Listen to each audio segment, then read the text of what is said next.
தெரியுமா? முதல் படை வீடு திருவண்ணாமலையில இருக்கிற அல்லல் போக்கும் விநாயகர்.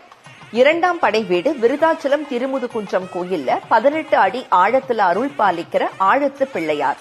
மூன்றாம் படை வீடு திருக்கடையூர்ல அபிராமி அம்பாள் அமிர்தகடேஸ்வரர் கோயில்ல அமைஞ்சிருக்கிற கள்ளவாரண பிள்ளையார். அமிர்த கலசத்தை ஒளிச்சு வச்சதால இந்த பேர் வந்தது. நான்காம் படை வீடு மதுரை கோயில் அமைஞ்சிருக்கிற எல்லா காரியங்களையும் நடத்தி கொடுக்கிற காரிய சித்தி விநாயகர். ஐந்தாம் படை வீடு 1300 வருடங்கள் பழமையான பிள்ளையார்பட்டி கற்பக விநாயகர். ஆறாம் படை வீடு சிதம்பரம் அருகே திருநாரையூர்ல அமைஞ்சிருக்கிற பொல்லா பிள்ளையார்.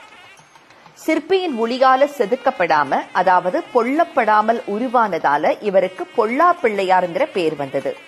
உங்களுக்கு நேரம் கிடைக்கும் போது இந்த அறுபடை விநாயகர் கோயில்களை கட்ட தெரியுமா? முதல் படை வீடு திருவண்ணாமலையில இருக்கிற அல்லல் போக்கும் விநாயகர்.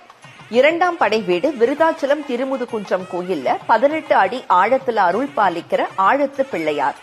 மூன்றாம் படை வீடு திருக்கடையூர்ல அபிராமி அம்பாள் அமிர்தகடேஸ்வரர் கோயில்ல அமைஞ்சிருக்கிற கள்ளவாரண பிள்ளையார்.